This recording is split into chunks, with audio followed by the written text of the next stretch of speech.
Welcome to Lit Vibes Only, where we lit the shit out of books we love and hate. I'm Amanda, the insightful thrill seeker and historical fiction nerd.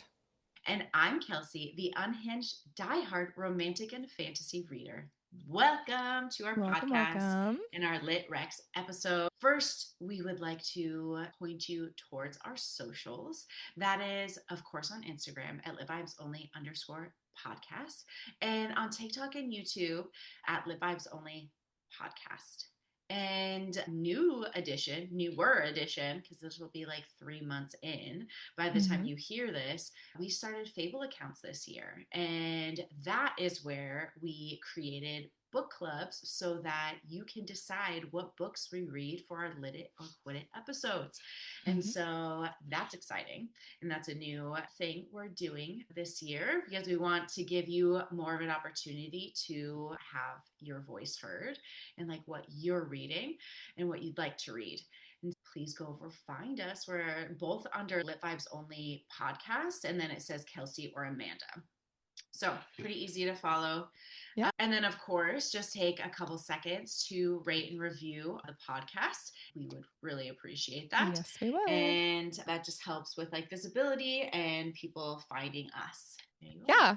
And I'll just talk on really quickly with Fable. It's not just to vote on the books that we read, it's to read along with us for our Lit It or Quit It episode. So we post the book that we're currently reading, and you can read with us, share your insights, your predictions, your feedback. So it is a book club for those books. And then you can listen to the episode when we drop them and be fully in the know and have just read that book and had it fresh in your mind. I also want to say this for people who are like, ooh, I already read that book. Can I join the book club? Abso-frickin-lutely. You don't have to be actively reading the book to join the book club. You can jump in and talk about the characters, the plot, what you thought about the book, even if you're not actively reading the book at that time. So don't let that stop you from hanging out with us in our Fable book clubs.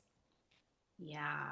So not new to me or Amanda, but new to the audience. Last episode, I let everybody know that I am pregnant. And by this time, I'll be like 20 or 21 weeks.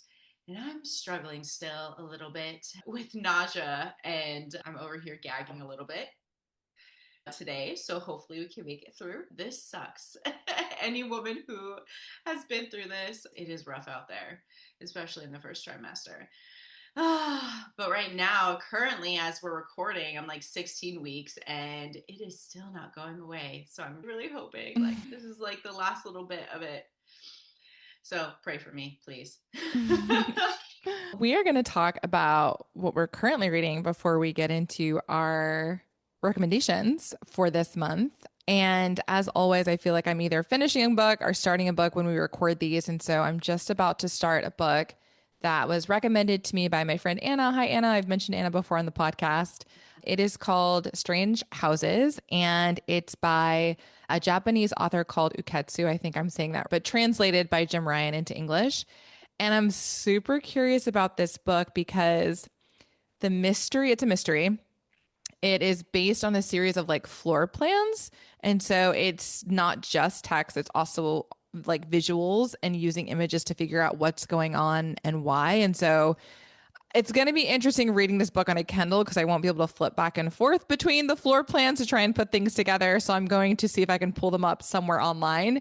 But always excited for a book that's doing something a little bit different that I haven't seen before, especially in a genre that I really love. I'm excited to dive into it and read an international author. It's also really short. I think it's 200 pages, so something I can probably speed through pretty quickly, but that is what I'm getting into. Last episode, I mentioned that my reading has taken a big decline, especially in the like last few weeks. And that's for a variety of reasons, but partially because I'm pregnant and because I was telling Amanda last episode that even audiobooks are not like super easy for me to follow right now and understand. And so I do have one book waiting for me in Libby. It's the second book to, oh my gosh, what's the first one called? Legendborn, Bloodmarked. And I am going to start that at some point. I have 18 days left to read it. I just grabbed that one and we'll see. We'll see if I get into it soon. I'm definitely excited to read it. I feel like I need to get into the second book for children of Blood and Bone, and yeah, the sequel to Legendborn. They've both been on my TBRs for a minute, but I keep on getting distracted by other things, which is why I don't like series because I just want to keep on going to the next thing, and coming back to something and refreshing my memory is always a bit tricky. But definitely want to get to that one as well. But this month, we are once again celebrating Women's History Month. But as I've said before in previous LitRex episodes, we don't want to just repeat exactly what we did the year prior as we're hitting the same heritage months. So, yes, we're celebrating Women's History Month, but because it is Women's History Month, we wanted to specifically focus on women from history. And so we're celebrating all of the women who came before us. So the storytellers, the trailblazers, the rule breakers, and the quiet revolutionaries. Their lives and their voices shaped the world that we inhabit and we live in today, oftentimes without recognition, which is so true for so many of our marginalized groups and oppressed groups in our society. So, through books, history, and conversation, we are going to be honoring some of those women whose legacies deserve to be remembered, read, and shared. Some of these women you maybe have heard of, some of them you might not have. I know for my two books, one of them is a fictionalized account of a woman who was real. And then the second one is a nonfiction historical book, very much charting exactly what happened with this woman and group of people that she was traveling with. So wanted to have a mix of both. And really excited to share both of my books. They're both books that I've read and absolutely loved. And I'm excited to share them with you guys. And hopefully you guys enjoy them just as much. So I'll start with my first book. This was a book that I picked up right at the beginning of 2025 because it was released in January of 2025. So I pre-ordered it. I knew it was coming out. I was really excited to read it. And that is Isola by Allegra Goodman. So a little bit about Allegra. She was born in Brooklyn, but actually grew up in Hawaii. Both of her parents were professors and were working at universities in Hawaii. And she was raised as a conservative Jew. And from what I could tell from additional research, she still is very much a practicing Jew. And she and her husband, I think, met, I want to say, at some sort of religious organization gathering event. So that's actually how they met. Really cool thing about her mom, since we're very much celebrating women this month. So her mom was a professor of genetics and women's studies, and then went on to become the assistant vice president at the University of Hawaii at Manoa. So that's super cool. And like kudos to her mom. It sounds like she had a great example in her mother. She herself, Allegra, wrote and illustrated her first novel when she was just 7 years old. So very much was writing from a very young age and was clear that was an interest of hers. She then went on to get her BA from Harvard in both English and philosophy, and then got her PhD in English literature from Stanford. So just, yeah, crushing it academically. Since starting out as an author, she has published 11 novels, and they include Isola, which I'm going to be talking about today, which was a Reese's Book Club selection, Sam, which was a Read with Jenna book club selection, The Chalk Artist, which was the winner of the Massachusetts Book Award, Intuition, The Cookbook Collector, Paradise Park, and Catterskill Falls, which was a National Book Award finalist. And she just released a book. For us, it's this month, February, but for you guys, it'll be the prior month. And that novel is This Is Not About Us. So excited to check out her newest work. She's also written many essays and reviews, which have appeared in a number of publications, including the New York Times Book Review, the Wall Street Journal, the New Republic, the Washington Post, Boston Globe, and the American Scholar. So again, very widely published and a pretty prolific writer. In terms of awards and recognitions, she is the recipient of a Whiting Writers Award, the Salon Award for Fiction, and she has received fellowships from MacDowell and the Radcliffe Institute for Advanced Study. Again, widely recognized, widely published author. And as I mentioned, she's married. She lives in Cambridge, Massachusetts with her husband and has 4 grown children. So that's a little bit about Allegra. And then Isola, like I mentioned, was published, I guess I was wrong, not January of last year, February of last year. It's 346 pages, has a 4.1 or 4.01 Goodreads rating, so pretty strong. And it was actually nominated last year for Reader's Favorite Historical Fiction. And I was really interested to pick this book up because obviously I love history, but I didn't know anything about this woman that this novel was based on. And it's about a 16th century French noblewoman named Marguerite de la Roque. I don't speak French, so probably butchered that. But essentially, her story is that she was a noblewoman. She was orphaned at a young age. And because of that, she was put in the care of a guardian who, which was very common back then, decided to basically take her inheritance and do whatever he wanted with it, investing it in different things, splurging on different things. And he was someone who was very interested in exploration of the New World. Because again, this is the 16th century, so the 1500s. And at that time, France, along with a lot of other countries, was looking to explore and colonize the New World. So he ends up taking her on one of his voyages to New France, which is now Canada. And on that trip, she ends up falling in love with a servant, which, very much looked down upon at that time. And as punishment for having this affair, because it quickly comes to light, she and her lover are stranded on an island and just left there to die.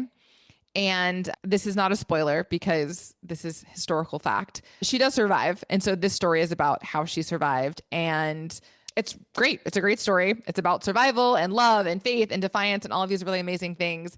And when you read the book, it's just shocking that she was able to survive given the way that she was raised. This isn't someone who was like a pioneer woman who was raised knowing how to cook and clean and survive and hunt. She was a coddled rich girl who was able to survive long enough on this island in the harsh Canadian wilderness, essentially, long enough to get rescued. So it's a great book. Again, a story that you probably won't have encountered other places about this woman. And yeah, also just beautifully written. Like Allegra Goodman is just a stellar author. So that's my first one. Is Isola the name of the island, or is that the name of the woman? No, her name's Marguerite. I think Isola In just means oh yeah, I think it okay. just means isolated. In French or what language? Maybe I do not speak French. I would assume so. I can look it up, but Oh, I was just curious about the title. yeah. Yeah, y'all, I am struggling over here. I am trying to make it through. We shall see. Okay, my first book. I'm actually going to do the second one that I have in here because it's a story that was written from folks in Australia and a lot of Aboriginal folks. And I looked up all of the pronunciations of the names, but I feel like I will forget them after time. I've probably forgotten some anyway, but I will do my best. So I'm so happy I came across this book because it's very unique and nothing like I've read before, and I wanted to highlight it here. This book is called A Piece of Red Cloth, and it actually has four different authors. And the first author's name is Leonie Norrington. And this is the person that like wrote the actual book with the support of, oh gosh, this one was a hard one. Marin Merki, yeah, it doesn't look exactly like it, or it doesn't sound exactly like it looks. Mary, Mary oh my gosh, I'm butchering it, but I will try. Marikia it I'm not pronouncing it correctly, but Ganbar Stubbs.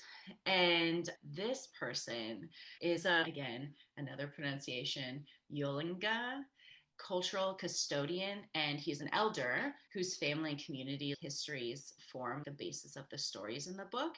And so this person brought like the cultural relevance to the story, which is so unique and great to see because oftentimes that doesn't happen, this partnership between those who are holders of stories from like the indigenous or aboriginal communities. Another elder that was a contributor is Jawa Burarawanga, another contributor of the oral histories of this community. And then the next author, Jawandil Maimuri. I don't know why I'm having such a hard time. Maimoru, another custodian and storyteller of the ancestral histories of their community. Again, a co-author of the work and collaborated in shaping the book's narrative, specifically from the people's like oral history, oral tradition, and like cultural knowledge. And so I loved seeing that collaboration with this author in making this book and piece of work possible. So it's very cool. And both of my books that I'm highlighting have really high ratings on Goodreads. This book also is very new, was published the same year and month as Amanda's first book, February 2025. It is 384 pages. It has a 4.28 rating on Goodreads. Excuse me. And it's a historical novel, like grounded in the Yolnga oral history about life in Northeast Arnhem land in the late 1600s before like white settlement came to Australia. And it is about a young girl being kidnapped from her people by Dutch settlers and how they work as a community to get her back from her captors. And this was specifically inspired by a similar thing happening back in the 1600s from their like oral history. And the narrative is based on real oral traditions passed down through generations.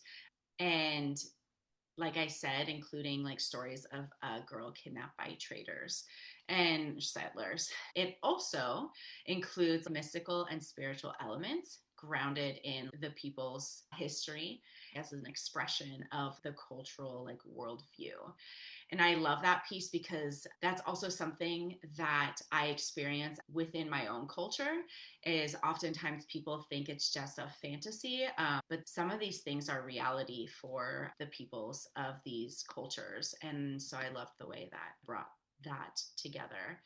Again, it's like this unique cross-cultural collaboration between the Yolnga cultural custodians and like a non-indigenous author, ensuring respect and authenticity of the story. And yeah, it's a new book, which I was like really surprised that it was newer, but I'm just so happy that it exists, and it's highlighting women's perspective from back in the 1600s before like settlers were in Australia and as they were making their way to Australia. So, a story that I think does not get highlighted often enough.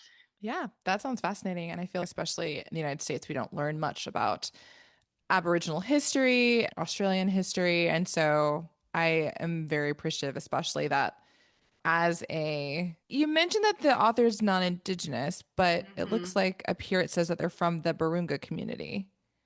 So are Okay. they, is it just because Yeah, they're I from don't a know. different tribe? Is that Potentially.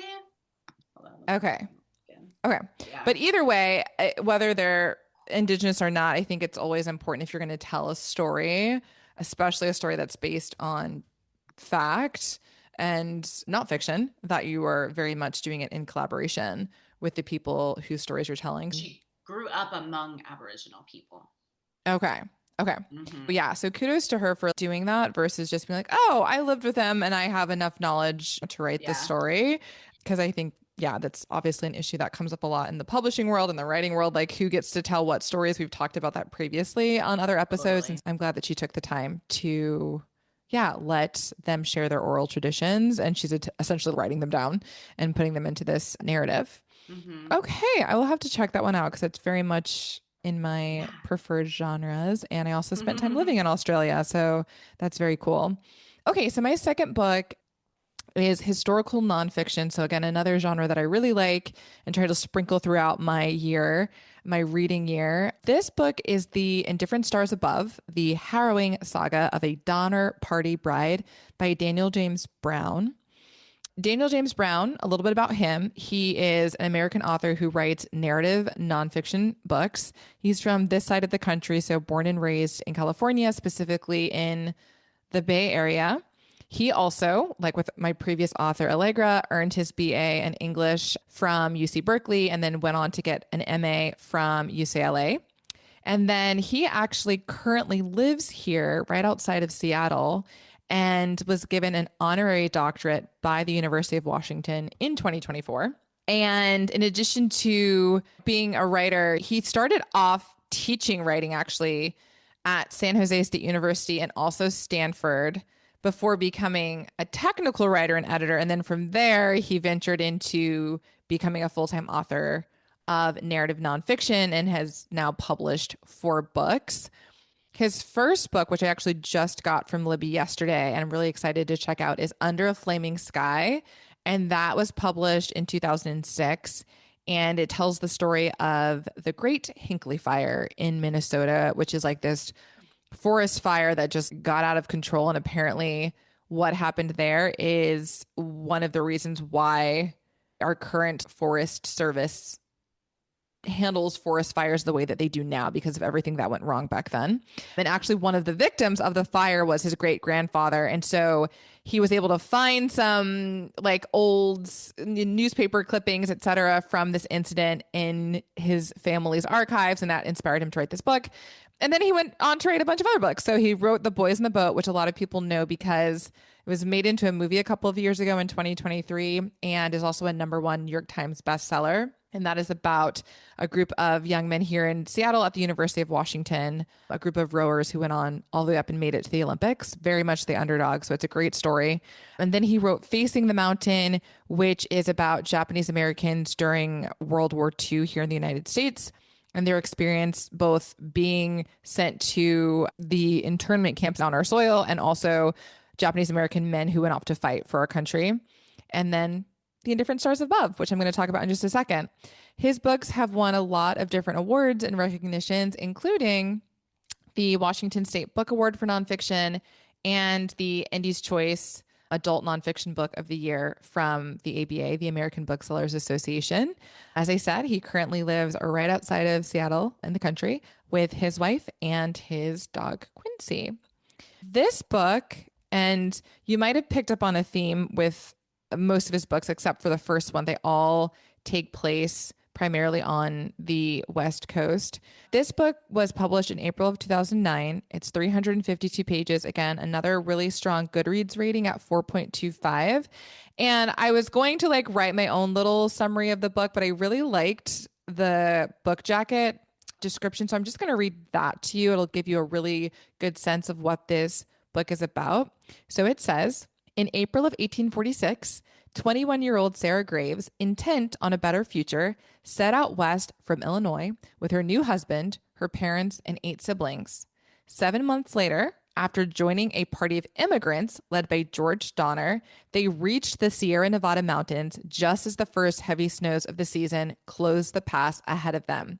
In early December, starving and desperate, Sarah and 14 others set out for California on snowshoes, and over the next 32 days endured almost unfathomable hardships and horrors. And that it's exactly that. It's one of those stories that you get to the end of it and you're like, I can't believe anyone actually survived any of that and lived to tell the tale. But again, it is very much telling her story. So even though there's a group of them, it's very much focused on Sarah's story and her experience. I personally had never heard of this event until I read this book, but apparently I found out after the fact that a lot of students in California, this is like part of California history. And so a lot of students learn about it there. One of the things that I really loved about this book, and it's one reason why I also like Erik Larson, who also writes historical nonfiction, is that both Daniel James Brown and Erik Larson do such a stellar job of taking what could be a very kind of dry story, dry historical nonfiction event, and they bring it to life. Like it very much reads like a novel. It very much reads in some ways like fiction. And I love when historical nonfiction authors can bridge that gap because I think some people are like, oh, this is going to feel like reading a history textbook.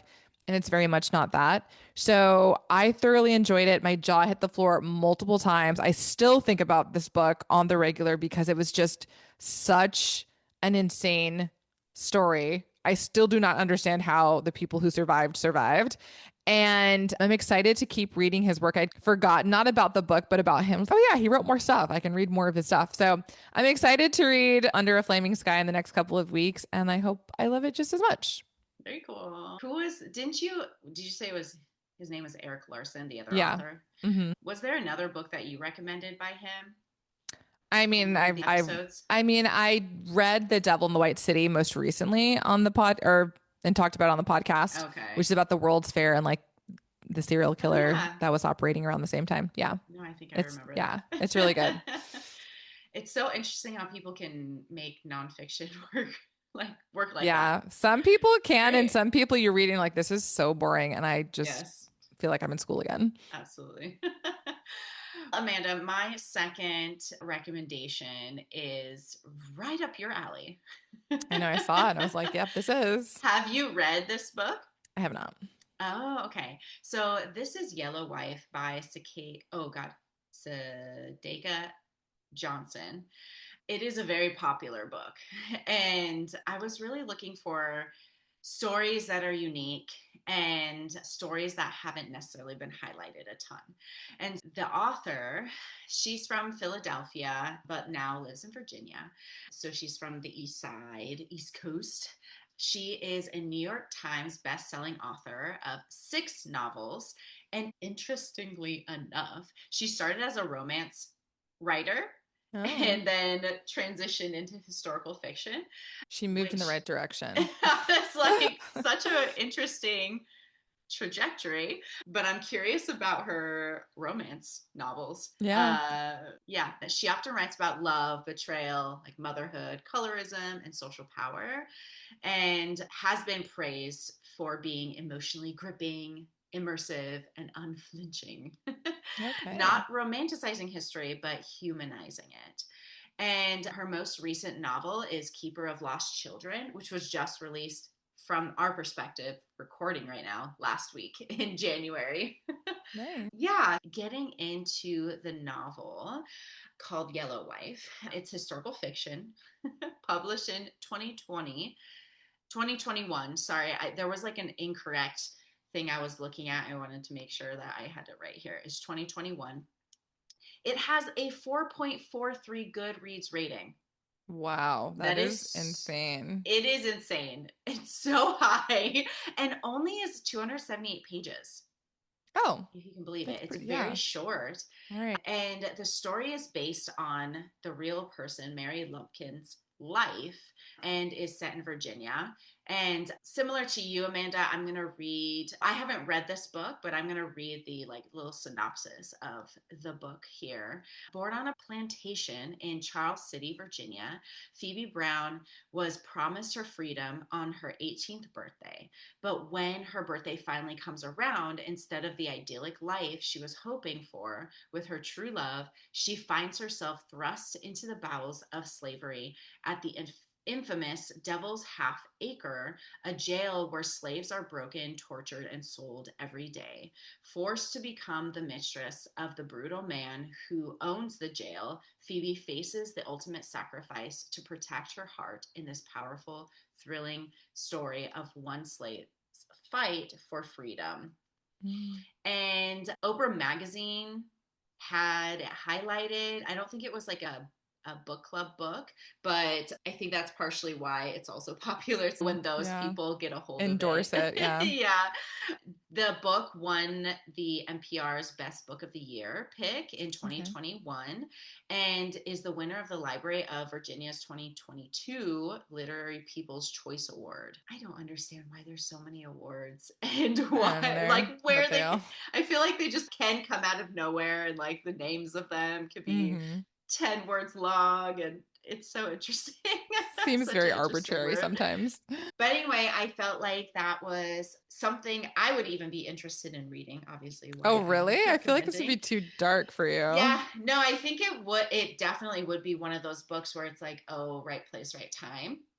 But I would be, yeah, Oh, okay. interested.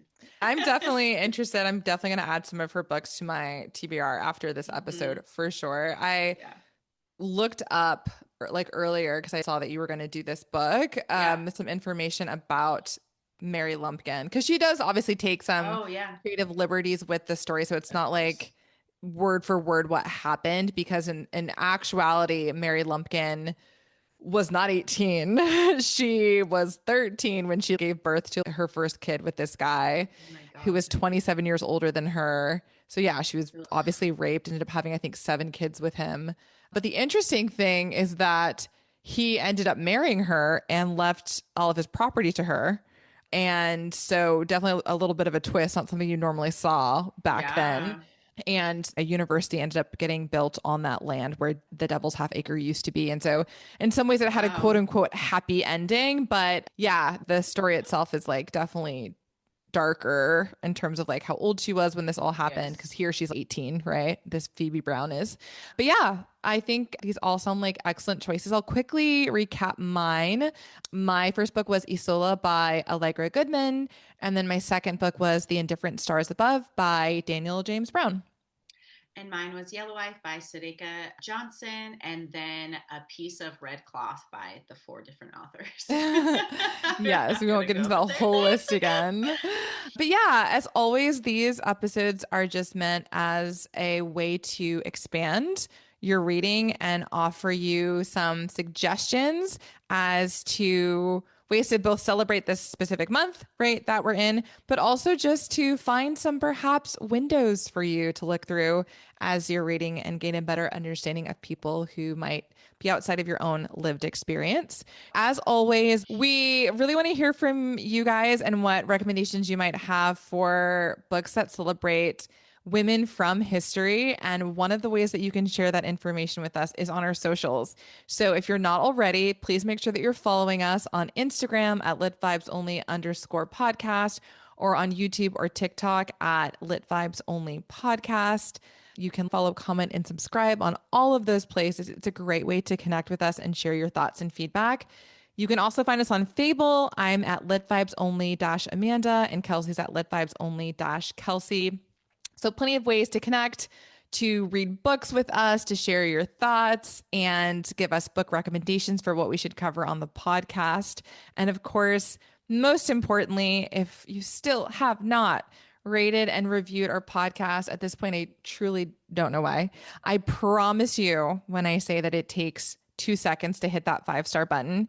And if you're feeling extra generous with your time, you could also just write a sentence or two saying how much you're enjoying this podcast, this episode on either Apple Podcast or on Spotify. So we'd appreciate it so much if you could take the time to do that.